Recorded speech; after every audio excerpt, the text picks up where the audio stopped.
दोस्तों, स्वागत है आपका हमारे YouTube channel Ravinandan study centre में।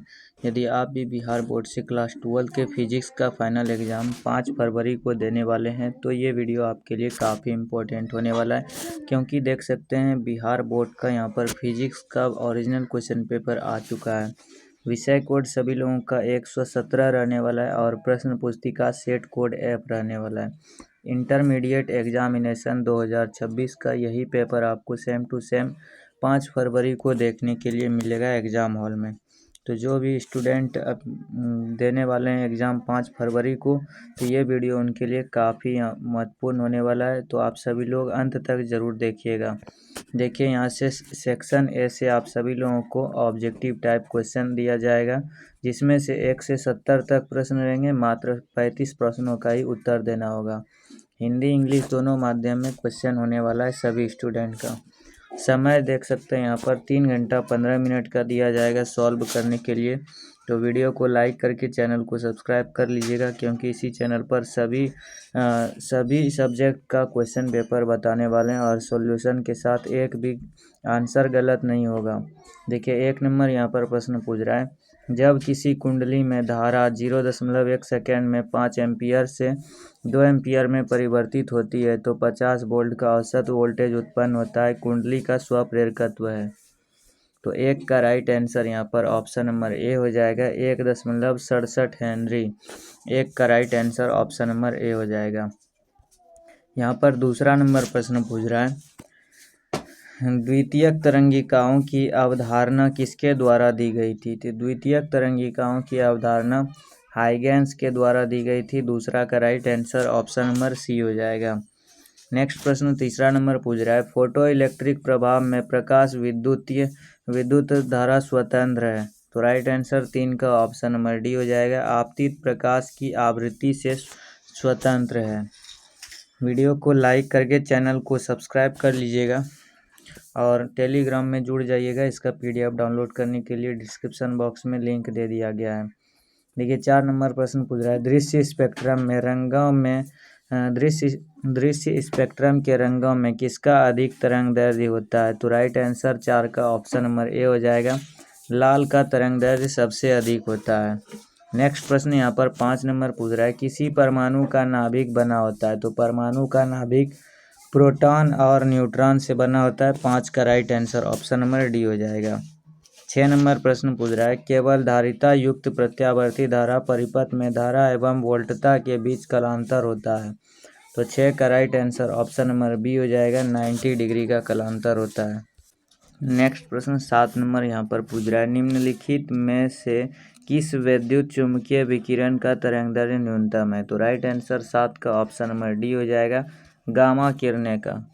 नेक्स्ट प्रश्न 8 नंबर यहाँ पर पूछ रहा है, 25 का द्विआधारी समतुल्य है। तो 25 का द्विआधारी समतुल्य, इसमें से right answer option number C हो जाएगा, 11001 का डिवाल्ट। तो नेक्स्ट प्रश्न 9 नंबर पूछ रहा है, विवर्तन फ्रिंजों की चौड़ाई व्यतिकरण फ्रिंजों की क्या होती है? तो right answer option number B हो जाएगा, विवर्तन फ्रिंजों की चौड़ाई व्यतिकरण फ्रिंजों के समान नहीं होती है।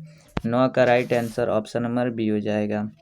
10 नंबर यहाँ पर प्रश्न पूछ रहा है, प्रकाश वर्ष का मान बराबर होता है।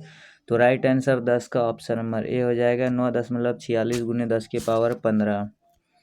11 नंबर प्रश्न पूछ रहा है, जब किसी एमीटर को शंट किया जाता है तब परिपथ का कुल प्रतिरोध? तो एमीटर को शंट करने पर प्रतिरोध घटता है। राइट आंसर 11 का ऑप्शन नंबर बी हो जाएगा। नेक्स्ट प्रश्न 12 नंबर पूछ रहा है, किसी अर्धचालक का तापमान गुणांक का मान होता है? तो अर्धचालक का तापमान गुणांक राइट आंसर 12 का ऑप्शन नंबर बी हो जाएगा, ऋणात्मक होता है। नेक्स्ट प्रश्न 13 नंबर पूछ रहा है, यदि साइक्लोट्रॉन में आवेशित कण का आवर्तकाल टी तथा महत्तम चाल भी हो तो 13 का राइट आंसर यहाँ पर ऑप्शन नंबर, यहाँ पर इसका जो है आप लोग कमेंट में बताइएगा, यहाँ पर कंफ्यूज हो रहा है। टी व्युत्क्रमानुपाती हमको लगता है option number B right answer हो जाएगा। चलिए नेक्स्ट प्रश्न यहाँ पर 14 नंबर बताइएगा, वान डी ग्राफ जनित्र एक ऐसी विद्युत स्थैतिक युक्ति है जिससे उत्पन्न होता है। तो राइट आंसर याद रखिएगा, 14 का ऑप्शन नंबर बी हो जाएगा, केवल उच्च वोल्टेज उत्पन्न होता है। नेक्स्ट प्रश्न 15 नंबर पूछ रहा है, परावैद्युतांक का एसआई मात्रक होता है। तो परावैद्युतांक का एसआई मात्रक कितना होता है? Right answer option number D हो जाएगा, coulomb square newton inverse metre square. Next प्रश्न यहाँ पर 16 नंबर पूछ रहा है। 16 नंबर प्रश्न है, आवेशित संधारित्र पर कुल आवेश होता है। तो आवेशित संधारित्र पर कुल आवेश option number A right answer हो जाएगा, आवेशित संधारित्र पर कुल आवेश 0 होता है। नेक्स्ट प्रश्न 17 नंबर पूछ रहा है, चालक के अंदर इलेक्ट्रॉन की गति होती है। तो चालक के अंदर इलेक्ट्रॉन की गति अपसरित होती है। 17 का right answer option number C हो जाएगा। नेक्स्ट प्रश्न 18 नंबर पूछ रहा है, वायु में स्थित स्थिर इकाई धन आवेश से निकलने वाली संपूर्ण विद्युत फ्लक्स का मान होता है। तो 18 का right answer option number B हो जाएगा, एप्सिलॉन नॉट इनवर्स। नेक्स्ट प्रश्न 19 नंबर पूछ रहा है, प्रति इकाई आवेश पर लगने वाले बल को कहते हैं। तो प्रति इकाई आवेश पर लगने वाले बल को विद्युतीय क्षेत्र कहते हैं। 19 का right answer option number C हो जाएगा। 20 नंबर प्रश्न पूछ रहा है, आवेश का परिमाणीकरण दर्शाता है कि। तो राइट आंसर 20 का ऑप्शन नंबर ए हो जाएगा, आवेश जो इलेक्ट्रॉन पर आवेश का एक अंश है संभव नहीं है। 21 नंबर प्रश्न पूछ रहा है, विद्युत क्षेत्र रेखाओं से जानकारी प्राप्त होती है। तो विद्युत क्षेत्र रेखाओं से जानकारी प्राप्त होती है। तो राइट आंसर ऑप्शन नंबर यहाँ पर डी हो जाएगा, इनमें से सभी क्षेत्र की शक्ति, दिशा और आवेश की प्रकृति। तो 21 का right answer option number D हो जाएगा। 22 नंबर प्रश्न पूछ रहा है, निकेल है। तो निकेल क्या है? लौ चुंबकीय है। 22 का right answer option number C हो जाएगा, निकेल लौ चुंबकीय है। 22 के बाद 23 नंबर प्रश्न पूछ रहा है, चुंबकीय यामोत्तर एवं भौगोलिक यामोत्तर के बीच का कौन कहलाता है। तो यहाँ पर right answer option number B हो जाएगा, दिक्पात कौन कहलाता है। राइट आंसर ऑप्शन नंबर 23 का बी हो जाएगा। नेक्स्ट प्रश्न 24 नंबर पूछ रहा है, एक उभयोत्तल लेंस के प्रत्येक तल की वक्रता त्रिज्या 20 सेंटीमीटर तथा लेंस के पदार्थ का अपवर्तनांक 1.5 है। लेंस की फोकस दूरी है। तो राइट आंसर याद रखिएगा 24 का ऑप्शन नंबर यहाँ पर सी हो जाएगा, 20 सेंटीमीटर होगा। नेक्स्ट प्रश्न 25 नंबर पूछ रहा है, एक ही तरंगदैर्घ्य के इलेक्ट्रॉन तथा फोटॉन की कौन सी भौतिक राशि समान होगी। तो 25 का right answer option number C हो जाएगा, समवेग। नेक्स्ट प्रश्न 26 नंबर पूछ रहा है, नाभिक के रिएक्टर में मंदक का कार्य है। तो नाभिक के रिएक्टर में मंदक का कार्य क्या है? राइट आंसर 26 का ऑप्शन नंबर ए हो जाएगा, न्यूट्रॉनों की गति मंद करना। नेक्स्ट प्रश्न 27 नंबर पूछ रहा है, पी प्रकार के अर्धचालकों के लिए अशुद्ध तत्व के रूप में प्रयोग किया जाता है। तो अशुद्ध तत्व के रूप में बोरान का प्रयोग किया जाता है। 27 का right answer option number A हो जाएगा। नेक्स्ट प्रश्न 28 नंबर यहाँ पर पूछ रहा है, डायोड का उपयोग किया जाता है। तो डायोड का उपयोग दिष्टकारी की तरह की जाती है। Right answer option number D हो जाएगा 28 का। नेक्स्ट प्रश्न 29 नंबर पूछ रहा है, 6 माइक्रोफैराड धारिता की 3 संधारित्र उपलब्ध है, उनके द्वारा प्राप्त न्यूनतम एवं अधिकतम धारिता होती है। तो 29 का राइट आंसर ऑप्शन नंबर यहाँ पर सी हो जाएगा, 2 माइक्रोफैराड और 18 माइक्रोफैराड। 30 नंबर प्रश्न पूछ रहा है, एक प्रत्यावर्ती धारा का समीकरण I = 60 साइन x/πt में धारा के मूल माध्य वर्ग का मान होगा।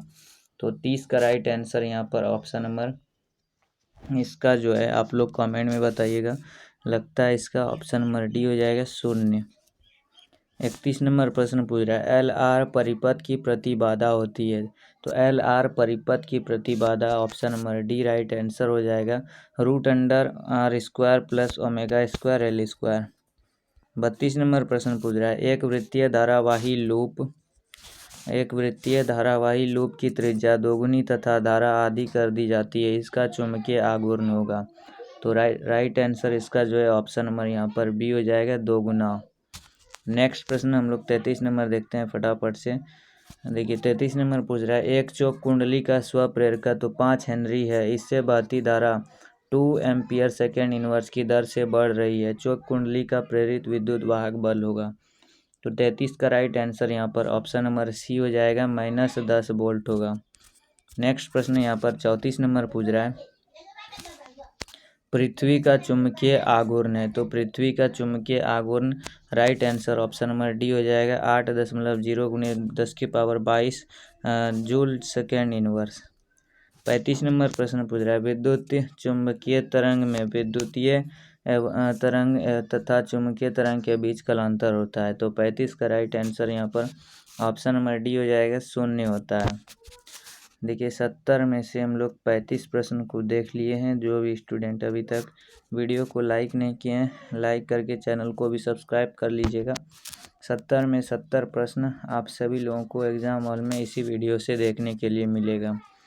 देखिए यहाँ पर 36 नंबर प्रश्न पूछ रहा है जब प्रकाश स्रोत और पर्दे के बीच की दूरी बढ़ा दिया जाए तो फ्रिज की चौड़ाई तो कितना होता है। राइट आंसर 36 का ऑप्शन नंबर ए हो जाएगा, बढ़ती है। नेक्स्ट प्रश्न 37 नंबर पूछ रहा है रेडियो सक्रियता का मात्रक है। तो रेडियो सक्रियता का मात्रक option number B right answer हो जाएगा। रेडियो सक्रियता का मात्रक क्यूरी होता है। 38 नंबर प्रश्न पूछ रहा है निम्नलिखित में से किसकी वेदन क्षमता सबसे ज़्यादा होती है। तो सबसे ज़्यादा वेदन क्षमता यहाँ पर गामा किरणें की होती है। 38 का right answer option number C हो जाएगा। 39 नंबर प्रश्न पूछ रहा है टीवी प्रसारण के लिए किस आवृत्ति परास का उपयोग होता है। तो टीवी प्रसारण के लिए यहाँ पर 30 mHz से 300 mHz वाले परास का उपयोग होता है। 39 का right answer option number C हो जाएगा। 40 नंबर प्रश्न पूछ रहा है किसी भी प्रिज्म की वर्ण विक्षेपण क्षमता निर्भर करती है। तो किसी भी प्रिज्म की वर्ण विक्षेपण क्षमता प्रिज्म के पदार्थ के प्रकृति पर करती है। 40 का right answer option number B हो जाएगा। नेक्स्ट प्रश्न 41 नंबर पूछ रहा है लेजर क्रिया के लिए आवश्यक है। तो लेजर क्रिया के लिए आवश्यक यहाँ पर ऑप्शन नंबर डी हो जाएगा, संख्या परिवर्तन है।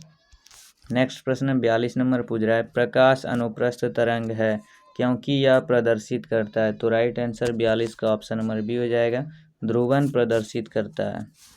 नेक्स्ट प्रश्न 43 नंबर पूछ रहा है एक रेडियो समस्थानिक 210 BI की अर्धायु 5 दिन है। 20 दिनों के बाद लिए गए नाभिकों का अवघटित अंश होगा। तो राइट आंसर 43 का ऑप्शन नंबर डी हो जाएगा, 1/16।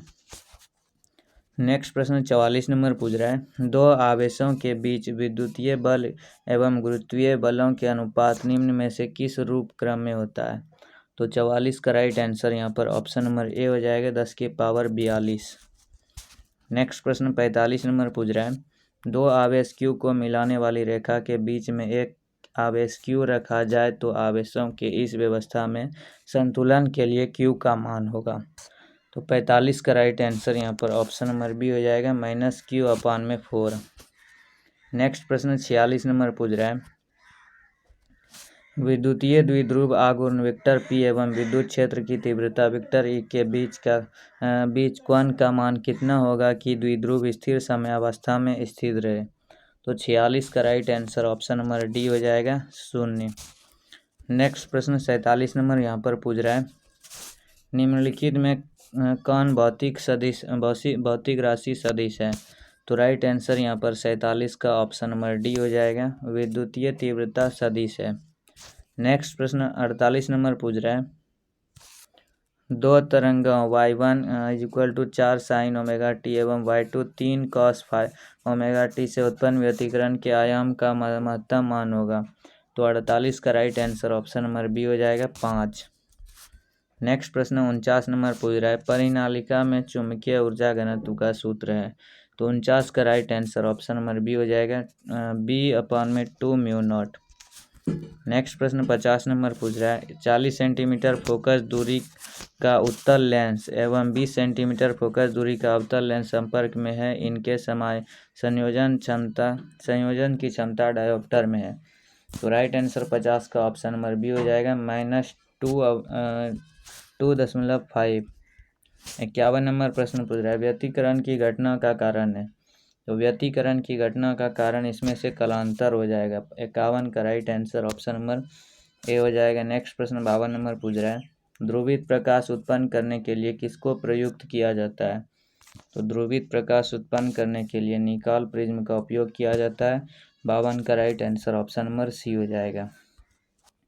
53 नंबर प्रश्न पूछ रहा है ये किसका प्रतीक है? तो राइट आंसर 53 का ऑप्शन नंबर ए हो जाएगा, डायोड का प्रतीक है। नेक्स्ट प्रश्न 54 नंबर पूछ रहा है, ट्रांजिस्टर के प्रवर्धन गुणांक की इकाई होती है? तो राइट आंसर 54 का ऑप्शन नंबर डी हो जाएगा, कोई इकाई नहीं होती है ट्रांजिस्टर के प्रवर्धन की। 55 नंबर प्रश्न पूछ रहा है, निम्न में कौन सा तर्क द्वार सार्वजनिक तर्क द्वार है? तो राइट आंसर 55 का ऑप्शन नंबर डी हो जाएगा, नंद द्वार सार्वजनिक तर्क द्वार है। 56 यहाँ पर पूछ रहा है, UHF आवृत्ति की तरंगें प्रायः कैसी संचारित होती है? तो 56 का right answer option number D हो जाएगा, अंतरिक्ष तरंगें।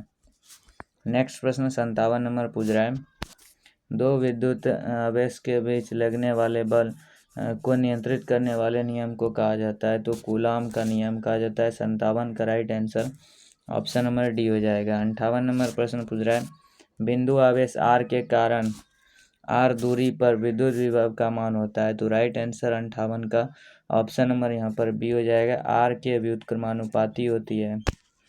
नेक्स्ट प्रश्न 59 नंबर पूछ रहा है, किसी चालक के संवहन वेग VD तथा आरोपित विद्युत क्षेत्र E के बीच संबंध है? तो राइट आंसर 59 का ऑप्शन नंबर ए हो जाएगा, VD व्युत्क्रमानुपाती E।